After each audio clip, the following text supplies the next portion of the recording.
Paper Mario! What an opener, right? The Paper Mario series is unfortunately rather infamous nowadays. The original Paper Mario is a renowned classic. Its sequel, The Thousand-Year Door, is equally, perhaps more beloved. And while the third game, Super Paper Mario, was a little less popular, it is no less a well-liked game. And then the other games happened. Sticker Star, Color Splash, and Origami King. They were less well received, needless to say, removing much of what people adored about the games and introducing inherently flawed mechanics. Origami King is the most positively received of the batch, although whether that's due to genuine improvement or Stockholm Syndrome is up to you. Of the Paper Mario games, the only one I have beaten is Sticker Star. I did try to emulate the Thousand-Year Door, but the emulator soft-locked at a specific cutscene, and I decided it wasn't worth my short lifespan to fix. So, with the Thousand-Year Door having an exciting remake on the way, I wanted to take a look back and find out just what makes Paper Mario so revered.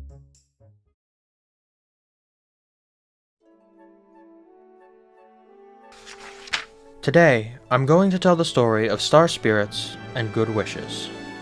Far, far away, beyond the sky, way above the clouds, it's been said that there's a haven where the stars live. In the sanctuary of Star Haven, there rests a fabled treasure called the Star Rod, which has the power to grant all wishes. Using this wondrous Star Rod, the 7 revered star spirits watched over our peaceful world carefully. Very carefully. And then...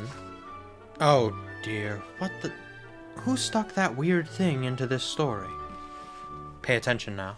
Something very interesting is about to begin. Yes, it's disaster in Star Haven as Bowser and the oft-forgotten Kammy Koopa break in. They've heard of the Star Rod's power and handily take it for themselves. Somehow, these two oafs successfully outplay the Star Spirits. You know, the sworn guardians of the Star Rod. They have all the magic powers they'll give us later. Yeah, they get taken out like a bunch of chumps. Not only does Bowser steal the Star Rod while they sit around panicking, he uses its power to seal them all in cards. With the Star Rod gone, no more wishes will be granted. Stepping away from this humiliating failure on the part of the Star Rod's guardians, we fade in on the house of one Mario. Don't ask how I know, call it a hunch. Luigi steps out to pick up the mail, a letter from Princess Peach. Specifically, she's throwing a party at her castle, cause I guess she has nothing else going on. Mario and Luigi head out immediately to attend. The party's already full of guests who come from all over the Mushroom Kingdom, giving us an idea of the locales we'll be visiting on our upcoming adventure. Up a few flights and we're allowed into Peach's private chambers for some Nintendo-sanctioned good clean fun. Hang on, I've got a stopwatch here. 20 seconds. Suddenly, that castle is lifted into the sky and Bowser breaks in through the conspicuously massive window? We trade a few blows and he powers up with the Star Rod, making himself completely invulnerable. Then he throws us out the window. We rejoin our hero in the forest, where the Star Spirits try to revive us, but once again prove only how useless they are. We are promptly found by a little Goomba, named Goombette, who runs to fetch help. After a few days' rest, we're back on our feet and can begin our adventure properly. After a bit of wandering around, talking to this lovely family of Goombas, Kammy Koopa shows up to block us. Come on, eh? Huh? Look, Mario's falling again. Goomba and Mario are mostly unharmed by the fall, and we quickly find the hammer, a staple of Mario's toolset. We also run into a small child intent on fucking murdering Mario. Returning Goomba to the village, we agree to take this other small child with us into life-threatening danger and smash our way out. A bit of Goomba stomping later, we wonder why we're here and beat the stuffing out of the Goomba King. Press this switch down here and we destroy their fortress, restoring the bridge in the process. Pulling away from Mario, we take a pause in Peach's castle. Bowser is having a meeting with our next boss, the Koopa Bros. Anyway, they've got some impressive technique they show off, but we don't get to see it. What a necessary diversion that was. Moving on. Rejoining Mario, we return to Toad Town, pass by this crater, Scenic, and arrive at Shooting Star Summit. There, the stars beseech us to do their job for them, and we fade away to Peach's castle, but properly this time. These small scenes occur after every chapter and encompass Peach's role in the story. She still can't fight, and is technically a damsel in distress. But they allow her to operate within that role and find ways to assist Mario from where she is. But she can't do that without help, and so we are introduced to Twink. Twink is a helpful little star kid and also the best damn character in this game. Unlike the star spirits, he has no incredible magic power. Instead, he heard Peach wishing for help and personally flew to the most dangerous spot in the Mushroom Kingdom to see what he could do. The tiny spirit isn't capable of much. He can't fly her to safety or eliminate Bowser, but he manages to take a bit of info and an important item to Mario. The Lucky Star is a key item that you probably forgot is in the game, but it contextualizes that all-important Mario RPG feature, the Action Command. By timing our button presses in combat, we can do more damage or guard against an enemy's attacks. It's an ingenious shakeup to the RPG formula, introducing a dynamic element to rigid systems, and Paper Mario just wouldn't be right without it. And then, solidifying his status as best character in the damn game, Twink delves back into danger, fully understanding that he isn't strong enough to help, but nonetheless not wanting Peach to brave this ordeal alone. I would die for this fictional star. Returning to Toad Town, we briefly meet Merlin, a fortune teller. He gives us our next destination, the Fortress of the Koopa Bros, and says we'll first meet a blue-shelled Koopa. A few minutes later, he casts some insane lightning magic to get the disguised Koopa Bros out of our way. Why can't you just do it? I can't do that shit. Shut the fuck up! Chapter 1. Storming Koopa Bros Fortress. With their destination set, Mario and Goombario set forth from Toad Town. Though Bowser proved to be too much once, they are possessed by a single glimmer of hope, and that alone spurs them on. With Merlin's guidance, they make a detour in Koopa Village only to find it beset by fuzzies. They leap to assist, and soon come to the aid of a poor Koopa who has had his shell stolen, a young lad by the name of Cooper. Chasing the villain beyond the bounds of town, they recover the shell and discover that this young turtle is the blue-shelled Koopa Merlin had foreseen. Cooper is an aspiring adventurer and leaps at the chance to join our heroes on their adventure. With the Koopa in tow, Mario and Goombario set out once more for Koopa Bros Fortress. Well, Cooper got us inside. God, this place is rank. Koopa Bros Fortress is the first dungeon of the game, and it's a good example of what's to come. The dungeons are never terribly complex, fairly linear adventures with a series of self-contained puzzles. They're quite a bit of fun to explore. I can't recall one that became truly frustrating to go through. For a fortress, this one isn't all that well protected. We fall victim to a trap, but quickly escape with the assistance of the captured Bombette. She's apparently too dim to have done that herself, but she does blow up, so expect to see a lot of her. We return to the place of our embarrassment and advance. We have to make it past a few too many cannons for my liking, but we make it mostly unscathed. Just inside this door, and we face... hang on. The Koopa Bros! Wow, it's almost like the fortress is named after them. I have to say, Paper Mario is off to a great start. Even now, the writing is full of this unerring charm this game is known for. From Luigi's frustration at Goombario coming along, but not him, to the Koopa Bros just barely getting things set as Mario enters, to this worm. I'm not explaining why he's here. The combat system keeps things engaging, there's been no need for any sort of grinding, and the world is fun to explore. The Koopa Bros don't take long to go down, and that's one star spirit freed. It's time to check in on Peach. Peach is in her room with Twink, worrying about Mario when she recalls a secret passage out of the room. Really? Just now. She doesn't even remember where the switch is, so we have to find it. What if...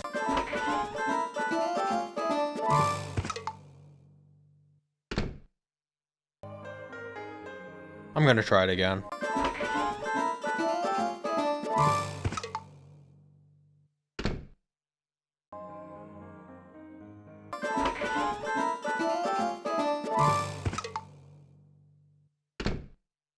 Okay, fine. It's in the big, conspicuous fireplace. Obviously. The passage lets us out into this room. Not sure what its purpose is, but Bowser has been coming here to write in his diary. He's already learned of the Koopa Bros' defeat, but more importantly, we learn the next Star Spirit is being held at dry ruins. Princess Peach is recaptured, and Twink scurries off to tell Mario what we learned. Mario, meanwhile, has been making his way back to Toad Town, running across Junior Troopa again. We'll add stalking to his list of crimes. What is important is Twink. He delivers the information just as we return to Toad Town and returns to Bowser's castle. There's a train to Mount Rugged, just nearby Dry Desert, but it's been blocked by debris. Nothing a bit of high explosives can't solve, and we soon set out for Mount Rugged and the next Star Spirit.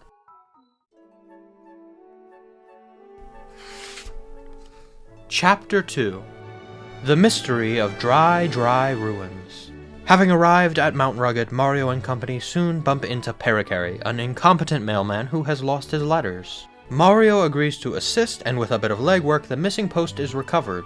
Pericary thanks us for our help, but confesses to the loss of more important pieces of postage, and you know if anyone opens those, it's a federal crime, yeah?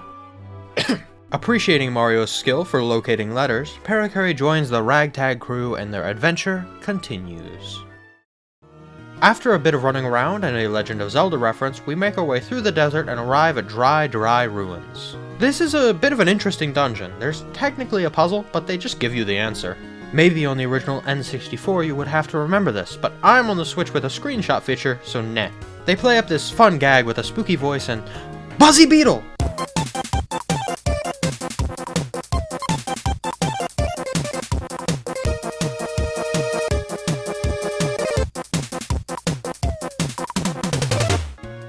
What? Fuck, what happened? We check in with Peach for a bit of Metal Gear Solid shenanigans, learn where we need to go next, and return to Mario.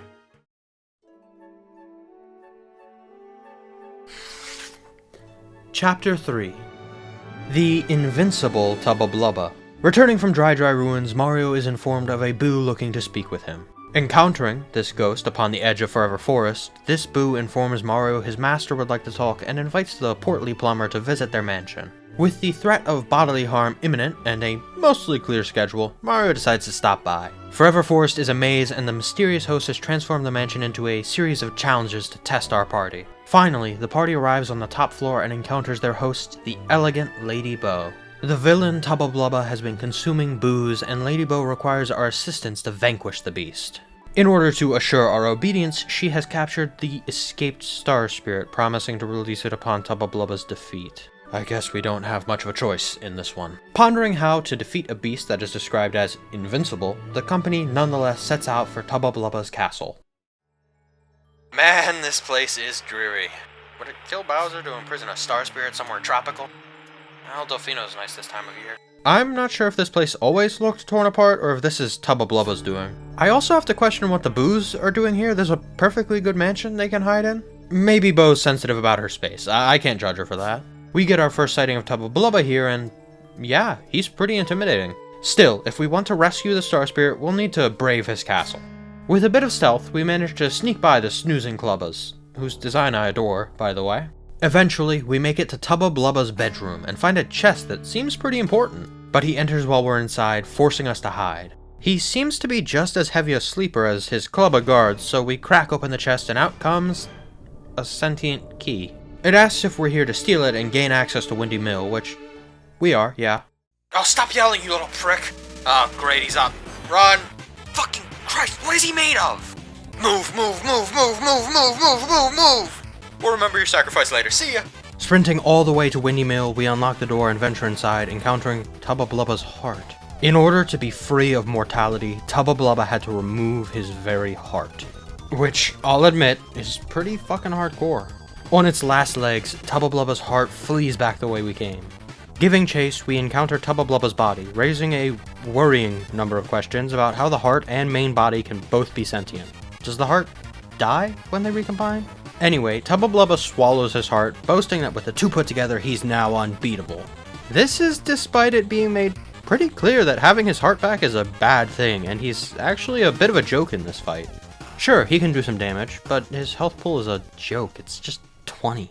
He releases the booze he ate, I guess they were just in his stomach, and runs away crying. Bo laughs at him and admits they bullied him all the time, solidifying her as the actual villain of this chapter. Star Spirit returned, we return to Princess Peach in Bowser's castle. Peach once again makes use of the secret passage, but runs smack dab into Bowser, pondering over what Mario's weakness could be. He demands to know Mario's weaknesses, and I give entirely reputable ones. Call me next time you need a character witness. Fuck, she's on to us.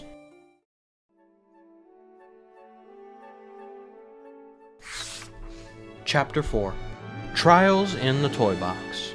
After facing Junior Troopa yet again, our troop of heroes returns to Toad Town, finding it beset by the Shy Guy menace. Numerous items have been stolen, and a bit of detective work leads Mario back to their base of operations. The Toy Box. A train transports passengers between sections, but it has also gone missing. After a lot of running about, the vanished train is uncovered inside the shopkeep's back room and the police are promptly contacted. With transport between stations restored, Mario's adventure is free to continue unimpeded. Okay, I know I said the dungeons are mostly fine, but Shy Guy's Toy Box, I'll be honest, it kind of overstays its welcome. I love Shy Guys. Look, they do this! But there's a lot of going back and forth for this dungeon. It takes quite a while. Anyway, we eventually find this thematically unrelated ghost, and it turns out it had a kidnapped child in its lantern. So, of course, we do the responsible thing and recruit her for our war effort. We chase a horde of screaming Shy Guys until they tear their way through a solid wall, letting us through to face General Guy. This is a pretty engaging fight, facing a barrage of Shy Guy variants before the General's tank rolls in. This is where Watt really shines. Huh? Well, she has armor piercing. Great for the tank. Look, he even calls us a war criminal. General Guy knows about our sins. I left his corpse on the floor while the audience cheered for my level up. We retrieved Muscular, aka the first Star Spirit I'll use consistently. Yada yada, Peach Stall section. Ooh, we bake a cake this time. We get some useful information from Gourmet Guy and Peach is dragged back while Little Twink rushes down to tell us. The great and revered Star Spirit recognizes Twink, and I might not respect them, but he does, so good for him. Glad he's getting some recognition for the hard work.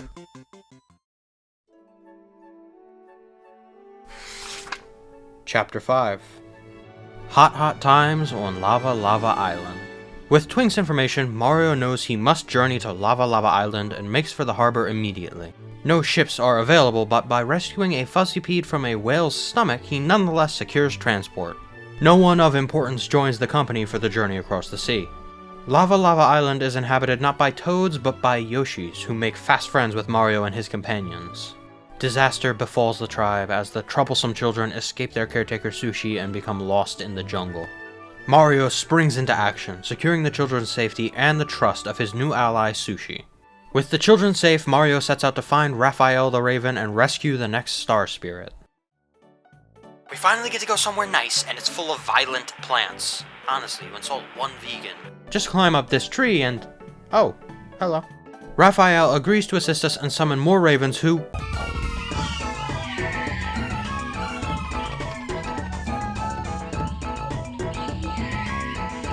I am uncomfortable with everything that just occurred. Anyway, with their help, an elevator and pulley system is created, and he even gives us a stone, allowing us to further upgrade companions. It almost makes up for those goddamn toes. Almost. The volcano is a treacherous dungeon, and my first encounter with the boss goes, let's say, poorly. However, with a bit of clever planning and a bulk of healing items, I devise a strategy to come out on top without even dropping below half health. A Star Spirit finally makes a case for their continued existence as Mistar saves us from the rising lava. While Mario abandons the island before the ecological disaster can be pinned on him, we return to Princess Peach. This time she engages in a quiz show? Sure, okay. Anyway, I absolutely crush the quiz show and earn a jam and jelly for first place and an illusory sneaky parasol just for participating. Back with Mario, we just need to plant a few seeds to open the next chapter and... fuck. Okay, so I forgot a seed, but now we can...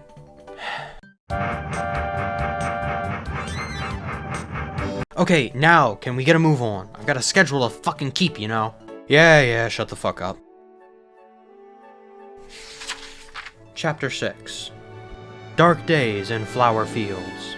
The beautiful paradise of Flower Fields has been imperiled by a vicious creature named Huff and Puff, who guards the next Star Spirit. He has constructed a machine capable of filling the sky with constant clouds, endangering all the beautiful flowers below.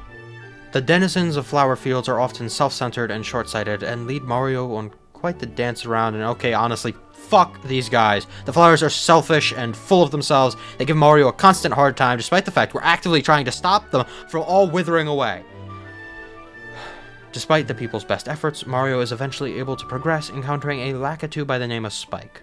Or Lackey Lester. Or is it Michael? Trick question, it's my car. With Spike's help, we destroy Huff and Puff's machine, allowing the sun to return to the sky. We also climb to the sky to perform street justice on Huff and Puff himself. Easier to kick a man while he's down if you're on the same cloud. 6 of 7 Star Spirits rescued, I'd say we're making great time, so we jump back to Peach. The sneaky parasol allows us free reign of the castle, but we are eventually sniffed out by Kami Koopa. Add that to the list of reasons to be afraid of her. Chapter 7. A Star Spirit on Ice. After a long time lost in the sewers, How does our a sewer heroes system eventually lead to arrive an at their unconnected destination, island? That doesn't make the any icy sense. lands of— I mean, Shut the fuck up! seriously. We're never gonna get this done if you keep fucking interrupting me. Okay, I'm sorry. You done? Really? Done? Yes, sorry. Fuck's sake, lost my place. Hang on. The icy lands of Shiver City. Discovering the body of the mayor, Mario is briefly embroiled in a murder plot, ostracized by the community, but nonetheless detained until the case is solved. He is forced to prove his innocence. With nothing but a single name to go on, Mario uncovers the hidden room of a mystery author and personal friend of the victim who joins him at the scene of the crime. With the only other suspect gathered and no alibi provided, will reasonable doubt be enough to get Mario out of this spot, or— Oh, the mayor just bumped his head. Well, that's disappointing. Still, free to leave Shiver City, Mario once more battles Junior Troopa and— Oh, come on, that's assault with a deadly weapon! Somebody arrest this guy! Mario uncovers the route to the Crystal Palace, and the story continues. We really should have brought some warm clothes. I'm all for cold vibes, but I prefer to appreciate them inside, next to a fire, with some hot cocoa. The Crystal Palace honestly kind of loses me. It's a fun enough dungeon, some interesting puzzles make use of the reflections, and the duplighosts are interesting enemies. But there are a few events where they impersonate your companions, and if they were just a little more fleshed out, this would be a nice test of how you've bonded with them. But you spend so little time with them. Hell, you get Cooper and Bombette within a few story beats of each other. In the end, these scenes can only be played for jokes. The duplighosts even fail to properly duplicate Cooper the second time. And the Crystal King is kind of underwhelming for the penultimate boss. AoE attacks kind of trivialize the fight. With the last Star Spirit safe, we begin to make our final preparations. But we aren't the only ones. Kami Koopa is making preparations herself, and Bowser takes Peach to be kept secure until Mario can arrive. With the assistance of the Star Spirits, we lay siege to Bowser's castle.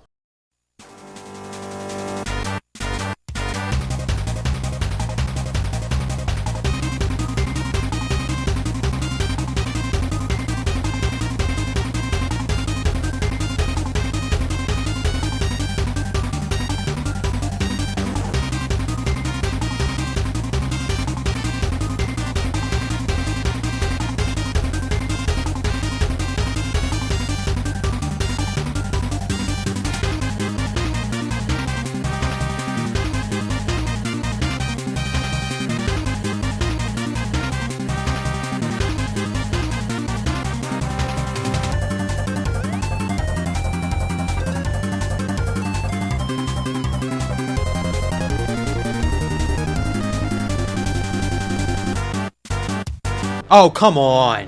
I'll write the damn rap sheet, just put some cuffs on him. Stay down this time. Bowser's castle may have been heavily defended, but Peach's castle is quiet. Worryingly so. We make our way through, investigating the rooms, uncovering a hidden toad along the way, until we return to a hallway not so unfamiliar to us. Bowser is expecting us, and before the shattered symbol of our defeat is beaten back, the power of the Star Spirits overcoming the stolen Star Rod, we give chase to a platform prepared by Kami Koopa. Add it to the list. This platform further empowers Bowser, and despite the Star Spirit's assistance, we can no longer overcome his invulnerability. But we aren't alone. Twink strikes Kami Koopa and frees Peach before engaging the old hag in battle. She is clearly more powerful than the tiny Star Spirit, but by the power of Peach's prayers, he is able to overcome the witch. Joining the revered Star Spirits, Twink unlocks access to the Peach Beam, which is capable of overwhelming Bowser's defenses. This is a real knockdown, drag-out fight. Bowser has access to 3 powerful heals, and his health bar begins with 99 HP. In the end, success is decided by your ability to out-resource the Koopa King. Fortunately, I don't pack light, and Bowser is finally bested.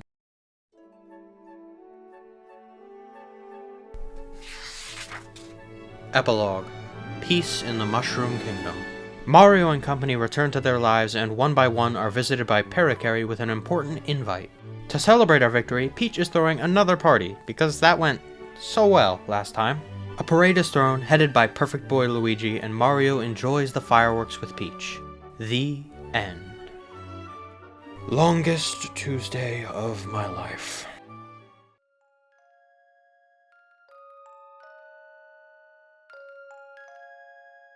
Paper Mario is an endlessly delightful game. Every little animation breathes yet more life and charm into it. The writing is full of comedic gold. I don't know what the writers were on, but it's better than whatever I've got. It hurts so much more now having completed this game and knowing what it eventually becomes. Perhaps the Thousand Year Door remake will breathe new life into the series, or perhaps the next entry will solidify its mediocrity. Either way, I know I'll be buying it. This video took a while to produce. Winter monotony is starting to slow me down. I may make a video about the Thousand Year Door remake when it comes out, we'll have to see. Thanks for listening.